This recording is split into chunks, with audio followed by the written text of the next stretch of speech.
مولاي صل وسلم دائما أبدا على حبيبك خير الخلق كلهم مولاي صل وسلم دائما أبدا على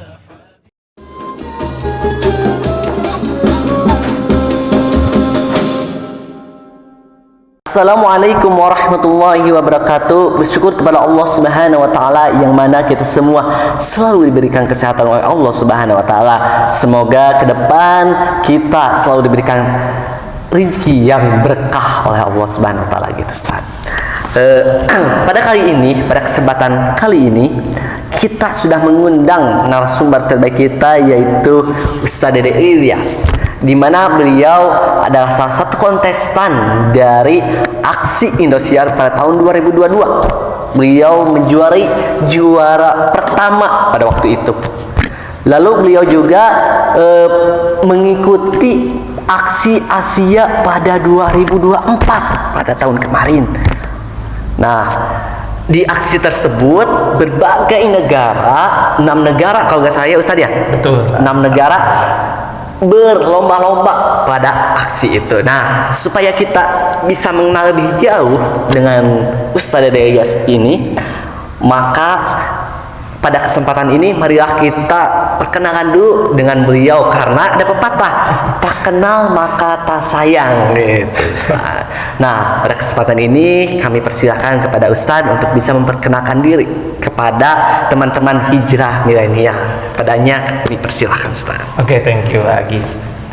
Assalamualaikum warahmatullahi wabarakatuh. Alhamdulillah, salatu wassalam ala rasulillah, amma ba'd.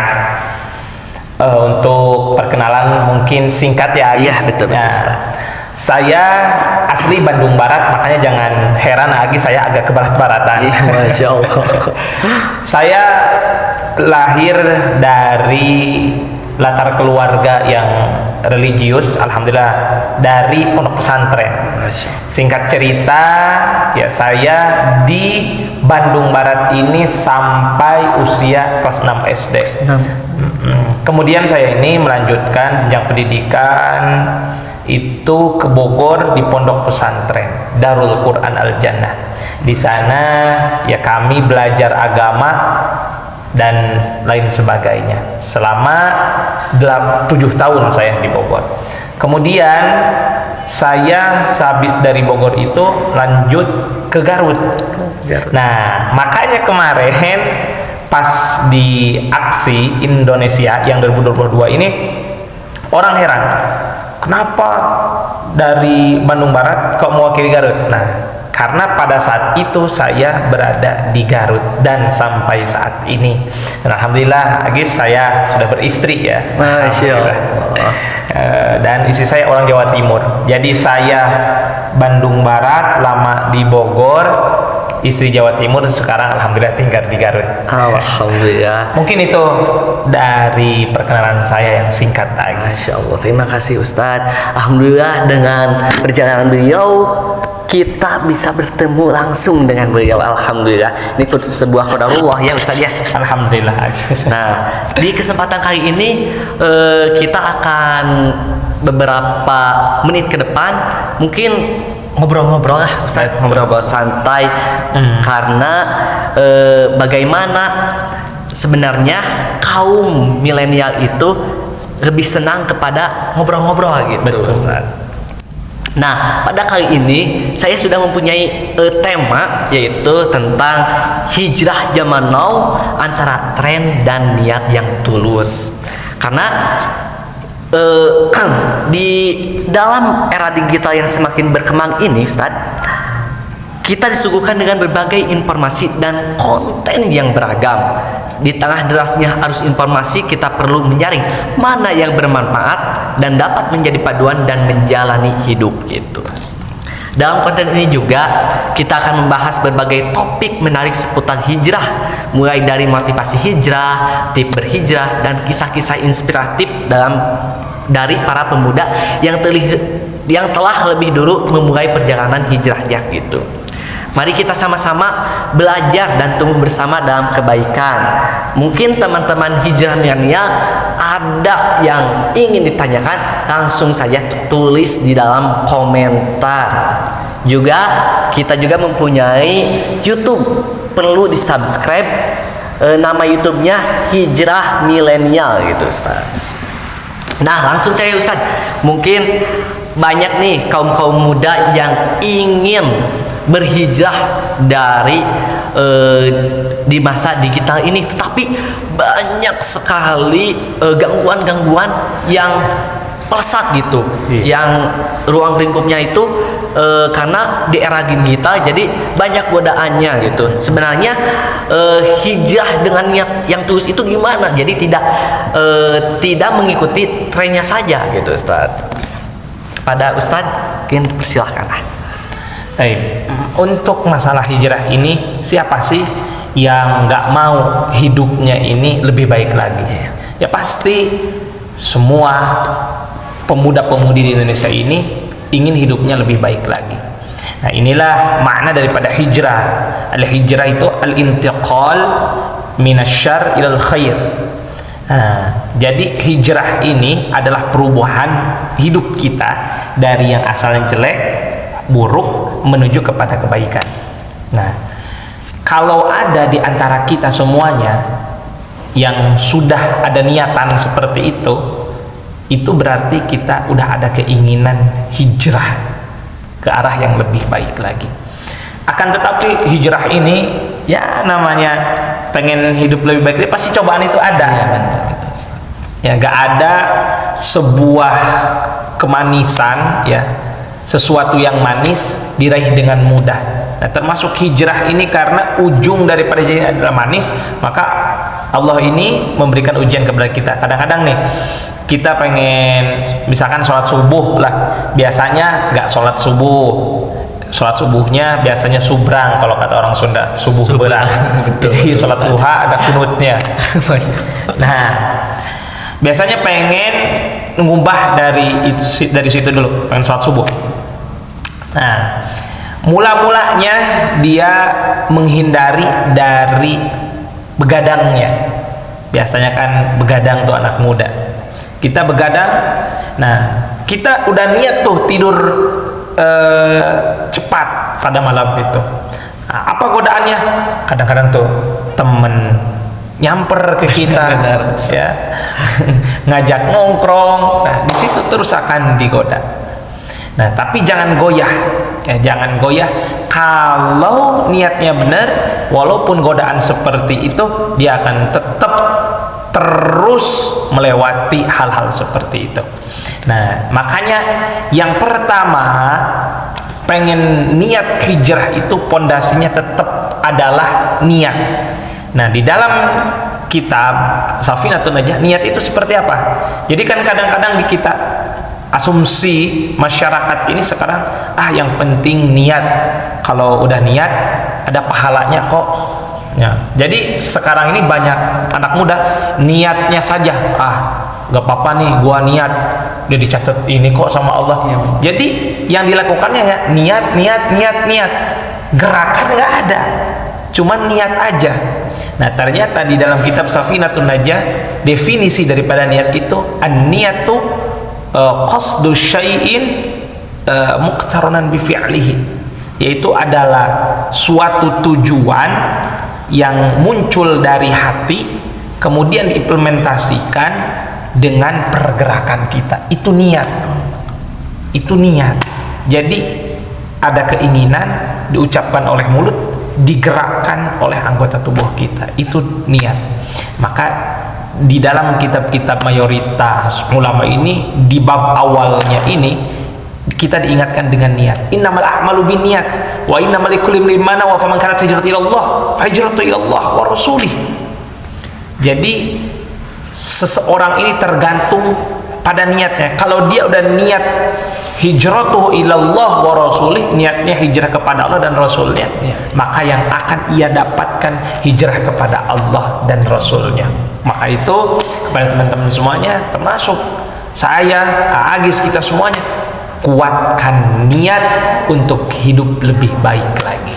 Iya betul. Jadi kita harus senantiasa mengkokohkan niat gitu Ustaz ya. Betul. Nah, berarti apa namanya? Berbagai godaan, tetapi kalau kita punya niat tetap ya Ustaz ya. Betul. Godaan itu akan sia-sia gitu. Tetapi bagaimana sih supaya tips supaya kita bisa istiqomah dalam hijrah ini gitu. Meskipun ada niat kan, tetapi kalau kita gak istiqomah kan susah gitu Ustaz. Sebenarnya apa sih tips-tips yang baik gitu yang supaya bisa istiqomah dalam berhijrah? Iya betul. Ya ini ujian daripada hijrah kan kadang-kadang seminggu nih kita kuat gak nongkrong, kuat sholat subuh bareng gitu berjamaah, atau kita yang biasanya nggak pernah baca Quran nih akhirnya alhamdulillah ada hidayah kita dalam sehari baca Quran kuat. Minggu kedepannya gara-gara banyak kesibukan nongkrong sana sini dan lain sebagainya kita luput lagi dari perjuangan hijrah kita itu. Betul. Memang di dalam kata Dilan ini memang perkataannya itu harus dikoreksi lagi. Nah, ya, rindu itu berat. Ternyata ada yang lebih berat daripada rindu, yaitu adalah istiqomah. Saya cari-cari dan saya juga sering diskusi bersama teman-teman saya, cari cara teori untuk istiqomah. Ternyata nggak ada. Istiqomah itu nggak ada teorinya. Nah, saya akhirnya datang kepada guru saya, nanya, kalau kita cari di kitab-kitab nggak ada ternyata teorinya, tapi kita yang membuat teori itu. Caranya gimana? Dipaksa, terpaksa, terbiasa, bisa. Maka hanya ini 4 pilar ini ya untuk menguatkan niat. Dipaksa, terpaksa, terbiasa, bisa. Ya seperti orang sakit gak mau makan. Orang sakit tuh gak mau makan, rata-rata orang sakit tuh gak mau makan. Tapi karena dia tahu kalau gua gak makan, saya gak makan, ini obat yang saya minum akan cuma-cuma. Dan kalau saya gak makan, tubuh saya akan semakin melemah. Udah mah sakit akan semakin melemah. Akhirnya timbullah dalam akalnya ini tadi harus dipaksa gitu. Maka tadi yang 4 pilar ini, jadi dipaksa, terbiasa, dipaksa, terpaksa, terbiasa, bisa, terus dipertahankan yang 4 ini. Maka kalau orang sudah betul-betul ke tahap yang 4 ini, nanti Allah Subhanahu wa taala berfirman, "Innallaha tatanazzalu 'alaihimul malaikah." Maka orang-orang yang istiqomah ini akan didampingi oleh para malaikat. Jadi yang awalnya dipaksa kesananya terbiasa karena udah ada benteng langsung dari Allah Subhanahu wa taala. Ya, jadi teman-teman, itulah mungkin konten pertama kita. Insya Allah nanti ke depan akan ada banyak narasumber-narasumber yang luar biasa lagi. Juga daripada kesimpulan ini mungkin mengenai hijrah zaman now antara tren dan niat yang tulus. Segala sesuatu ketika kita ingin berhijrah harus kokoh niatnya, betul saja. Juga harus senantiasa istiqomah. Kalau kata Dilan, rindu itu berat, tapi yang berat itu adalah istiqomah. Betul. Tapi istiqomah itu tidak akan berat kalau kita mempunyai tip, yaitu tip yang 4 pilar itu. Betul. Apa saja Ustadz barusan tuh? Dipaksa, terpaksa, terbiasa, bisa. Terakhir sebelum penutupan, mungkin pesan apa yang ingin Ustadz sampaikan kepada generasi milenial yang mudah-mudahan bisa terus istiqomah gitu Ustadz. Ya, untuk teman-teman di luar sana, ya ini pesan untuk kita semua, untuk Ana, untuk saya pribadi, juga untuk Agis, untuk kita semuanya. Ya, paling ini pesan, yaitu jangan pernah malu untuk menjadi orang baik. Jangan pernah malu untuk menjadi orang baik. Hanya itu saja, guys. Jangan pernah malu untuk menjadi orang baik gitu. Sebagai penutup, karena beliau adalah salah satu tahfidz gitu, marilah kita dengarkan ngerotal beliau untuk bisa menutupi konten ini, Ustaz, supaya bisa lebih berkah ke depannya gitu, Ustaz. Amin, amin, amin. Padanya kami persilahkan, Ustaz. Mungkin saya di sini akan membacakan surah Al-Asr, yang mana surah Al-Asr ini mengingatkan kita akan manusia ini ada pada kerugian. Nah, ada terkecuali orang tidak merugi ini: satu, orang-orang beriman; dua, orang-orang yang sholat; kemudian orang-orang yang saling menasihati di jalan kebaikan. A'udzu billahi minasy syaithanir rajim. Bismillahirrahmanirrahim. Wal 'asr innal insana lafi khusr illa alladhina amanu wa 'amilus salihati wa tawasaw bil haqqi wa tawasaw bis sabr. Shadaqallahul aliyyul azim. Masya Allah, yang sangat luar biasa melantunkan ayat-ayat Al-Quran. Semoga dengan lantunan ayat Al-Quran kita semua senantiasa istiqomah, juga selalu diberikan kesehatan, rezeki yang berkah oleh Allah Subhanahu wa Ta'ala. Amin ya Allah ya Amin. Terakhir, supaya kita bisa selalu istiqomah dalam membuat konten ini, jangan lupa senantiasa mensubscribe YouTube kami, yaitu Hijrah Milenial, juga ikuti terus TikTok kami. Mungkin dari Ustadz ada YouTube mungkin yang ingin disampaikan, nama YouTube-nya mungkin ada, supaya bisa di-subscribe sekalian. Ya, kesempatan saya itu punya akun guys, TikTok Ilyas Aksi, juga YouTube juga Ilyas Aksi. Ilyas Aksi, TikTok Ilyas Aksi, YouTube Ilyas Aksi. Mandala ala khairin fa ajru mithlu. Dalam siapa yang membantu dalam kebaikan, maka dia akan mendapatkan kebaikan itu. Ya, teman-teman di sana mungkin nggak ikut kita ngonten, tapi dengan subscribe YouTube ataupun dengan mengikuti follow TikTok, nah dengan konten-konten yang baik, teman-teman bisa mendapatkan kebaikan itu. Ya, terima kasih. Mungkin sekian yang dapat kami sampaikan, semoga bermanfaat. Ya, bismillah. Assalamualaikum warahmatullahi wabarakatuh.